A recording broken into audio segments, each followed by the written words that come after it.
And that came out. So, yep. And Daz made that beat from scratch. I was right there because it was the drums. It was just the bass line and the drums. And then damn, what happened after that, Delmar? You took it to the studio. Snoop took my disc and gave it to Dr. Dre, and I came to the studio, and then they had the beat and everything already laid down. And Daz was like, "What the fuck is this?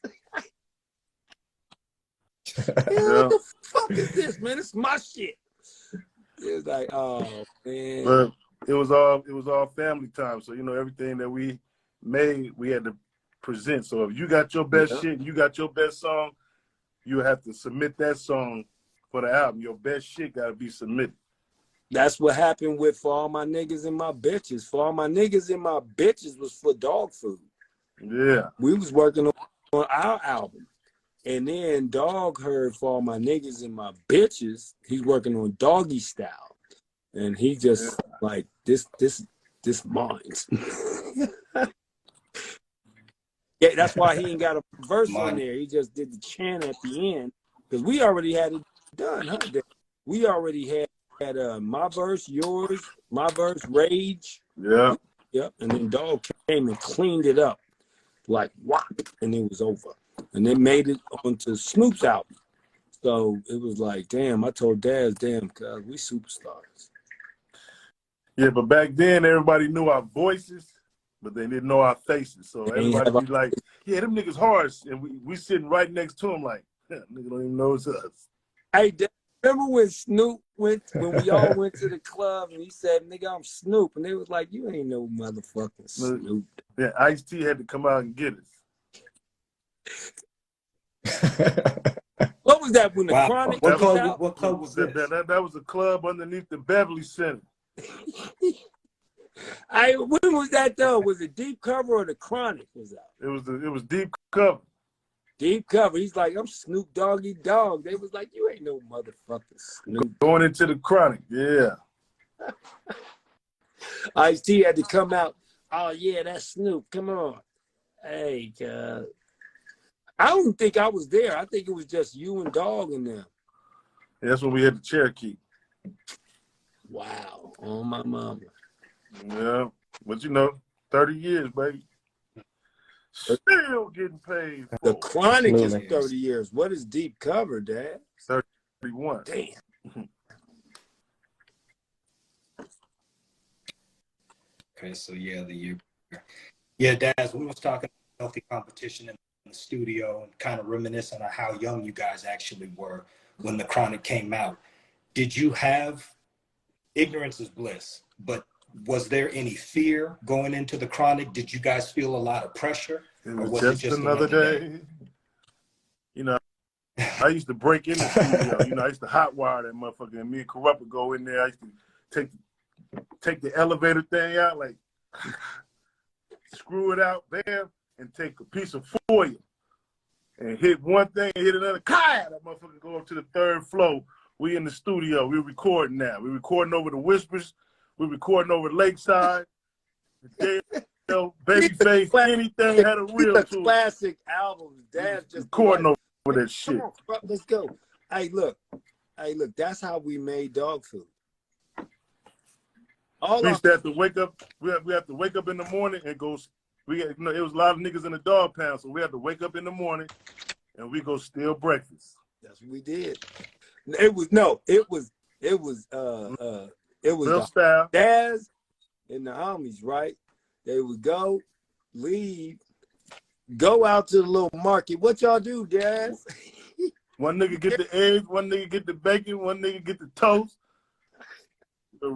Run out there, get the bacon, get the bread, nigga get the milk. How do you put milk in your whoop wop? Niggas found out. Look, a bird in the sky. Go.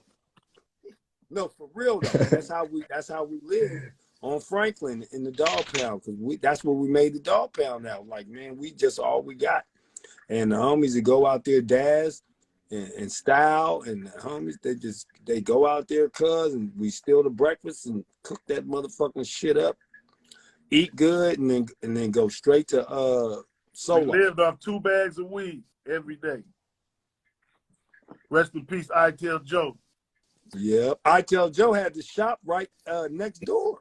Yeah, you had to have a password to get the chronic. Hey, Del, Speaking of that. And then one day we went there to get the chronic, and the police raided his spot, had us all laid on the ground. But we had smoked it all up, so they didn't find nothing. Hey, yeah, it was gone. I Tell Joe did movies with Steven Seagal and stuff. Marky Mark and the Funky Bunch. Yeah, that's the one that's on Respect. Death Row Inmates, you're the Death Row Inmates. He was also on Crooked Officer, correct? Originally. Yeah. Wait, was I on Crooked Officer? Yeah, he originally, and then can you talk a little bit about how that track didn't make the album and how that chorus ended up coming because Ghetto Boys chorus? Big Mike wrote that hook. The Convicts was with Death Row back then, so he wrote that hook, and then when they went back to rap a lot, we took the chorus off and put how many niggas like police? Right. Peace to 3-2. Yeah. But like I was telling them, Daz, I told them that you was on them 1s and 2s though on the Chronic. Oh yeah, I started off being a DJ first. I'm a DJ first, you know what I'm saying? That's how I got into producing and stuff, because blending, mixing, scratching, sampling. A rat-a-tat-tat, cuz?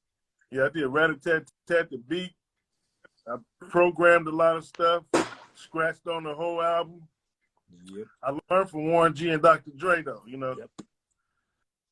Oh, my mama. And, then I stole my first drum machine. Hey, Daz, they asked how vital was Warren G to the Chronic. Oh, yeah. But without Warren, wouldn't be no Chronic. You know what I'm saying? So as far as y'all's rap styles go, like, was that always your flow? Because you guys flow effortlessly. It seems like you don't even try. Was there any other approach prior to what you guys settled into? That was just jump, but we all molded and learned what we had to learn. I learned from Corrupt, I learned from Snoop, I learned from RBX. They all learned from us. Each one teach one. You know what I'm saying? I learned from Snoop how to write a song and melodies. I learned from Daz chants. Daz came with the greatest chants. He said, boom, boom, the day the niggas took over. That's Daz. He went reggae on a bitch. I went reggae on a bitch. You know Did you tell him that? Come up, this is destruction, so them all fall. Niggas don't give a fuck, so them bust till them fall. The conviction up, 3 back shows, no justice, but you know what I mean? Yeah, man. That's Daz, what you hear on there with the reggae whoop wop. So it's like, but he made all the greatest chants like Doggy Dog World. You know what I'm saying? When Daz came in, the Dogg rocks the party all night long. Yeah. All of those chants and stuff, Daz came with these chants that was just like, it's like, oh, okay. Where Dogg came with melody. You know what I'm saying? And then we had DOC, who helped us with the teacher, the mentor style, yeah, that we would use. DOC taught us style. So as a whole, like Daz said, each one teach one. We all learned from each other, cousin, which made us greater as individuals. And that's what Death Row was. Like I said, it was like boot camp. Not to mention the street level of it. We also, like I said, to be on Death Row, you had to have hot. You could be the tightest rapper in the world. You ain't got hot, you probably gonna get mobbed. Get your ass whooped. Hey, that skill didn't matter to that ass whooping, man. Yeah, boy, you better be ready. Now, was it true that Let Me Ride was originally for RBX? I don't know about that. I don't know about that. He wrote. Yeah, he wrote the last verse. Yeah. Yeah. RBX wrote the last verse. The last verse, Daz? Yeah. Right. And he got a Grammy for that too. Shit. Okay. Hell yeah. You know what I'm saying? And RBX is my first cousin. Yeah. Snoop and RBX is first cousin. Yeah. I remember you guys coming through Indianapolis, 1993 with the Chronic Tour. You had Onyx with you. You had Run DMC, Boss, Ghetto Boys. What do you remember Getting most about high, that being tour? on the road, making money, wanting to go to New York, you know what I mean? And just being out there, Yes, what we did first, we was in the West Coast with Boss from... It started off with the Ghetto Boys first. Chicago Boys was and the first Boss. tour. Yep, we was in the West Coast first. This was so epic about it, because when we went to the East, the people that was performing changed. So in the beginning, we was in the West. So we had who was it, Daz? It was the Ghetto Boys and Boss.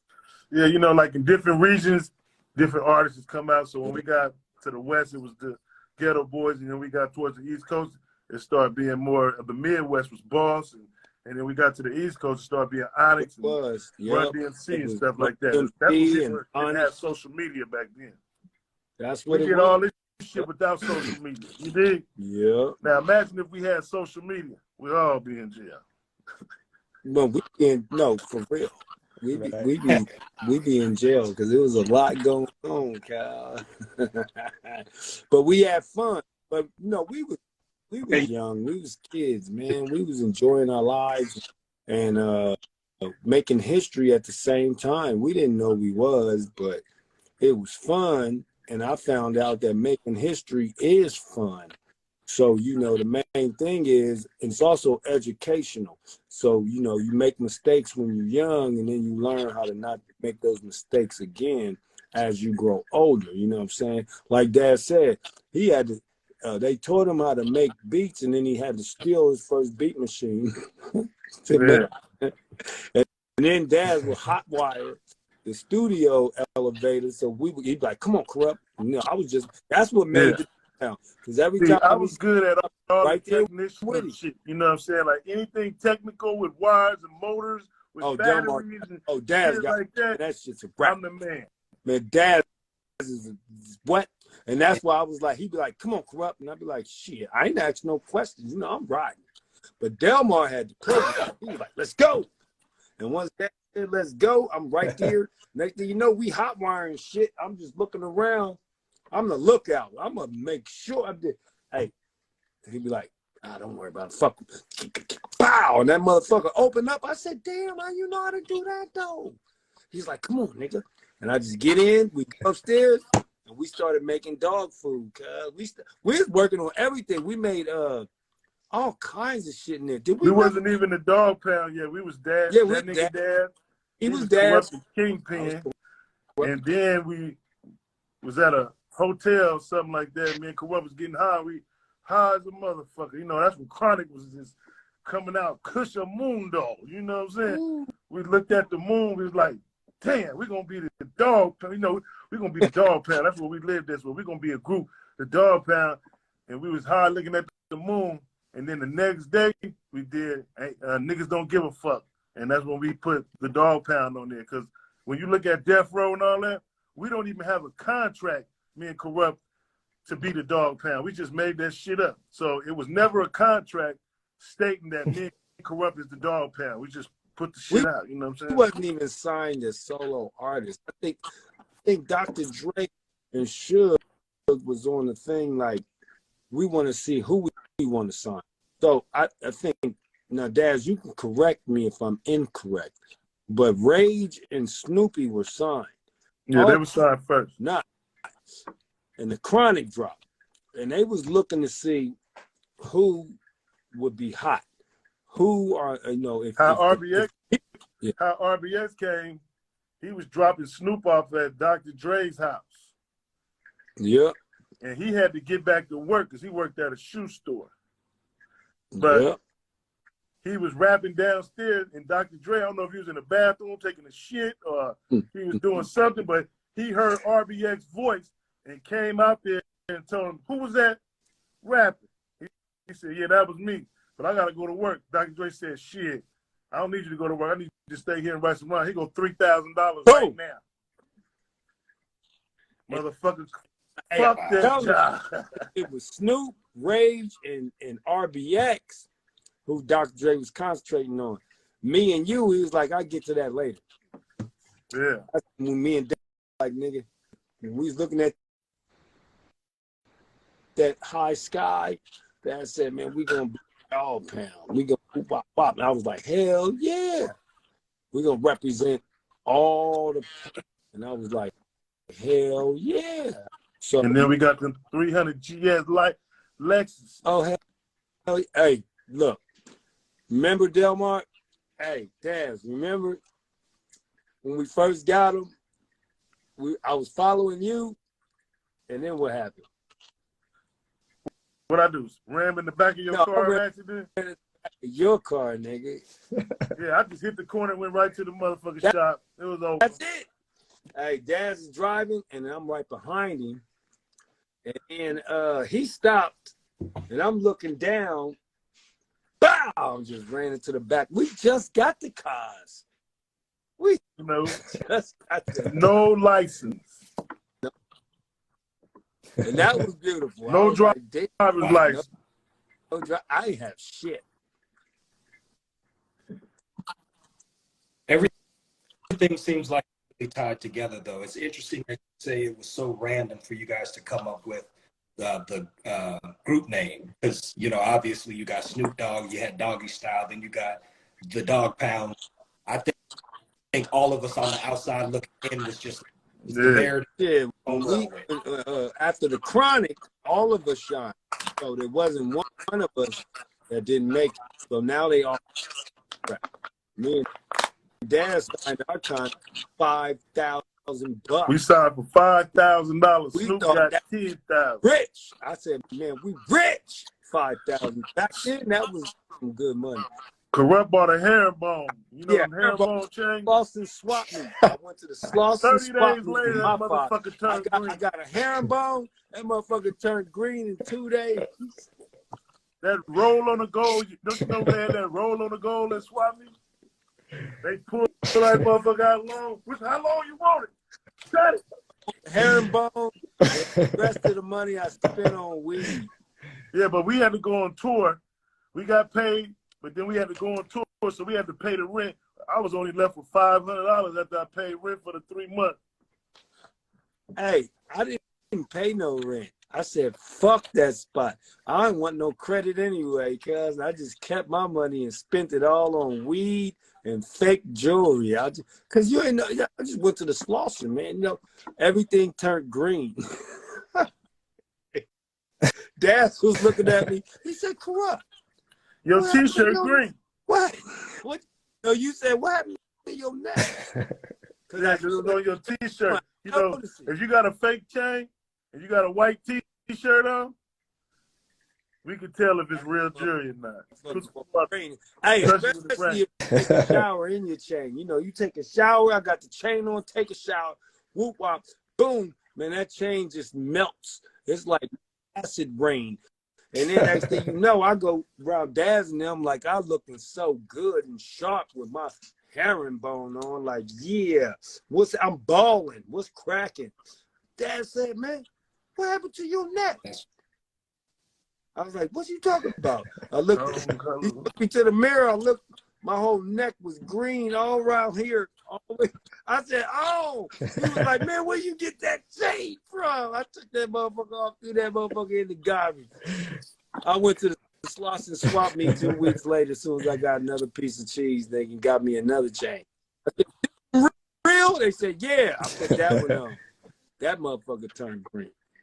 And then Suge gave us these real Chronic chains. They was real though. Yeah. What was you about to say, Joe? I was going to say real quick, we got RBX in the comments. Just wanted to shout out and show him love. I know there was technical difficulties. So, I mean, if we can get them in at some point, that'd be great. But much love. We see them in the Extraordinary. Okay. Let me ask you guys were set to go on, I believe, a 46-date tour, but it ended after 7. Do you guys remember that moment and what caused that? I think you need to get RBX on the line. He kicked it all off. That was him.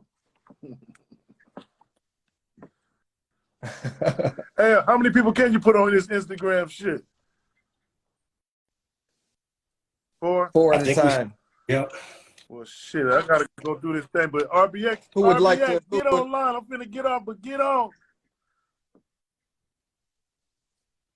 Appreciate your time, Daz. Thank you so much, and happy man. anniversary. You know, the album is in the Library of Congress, ain't it?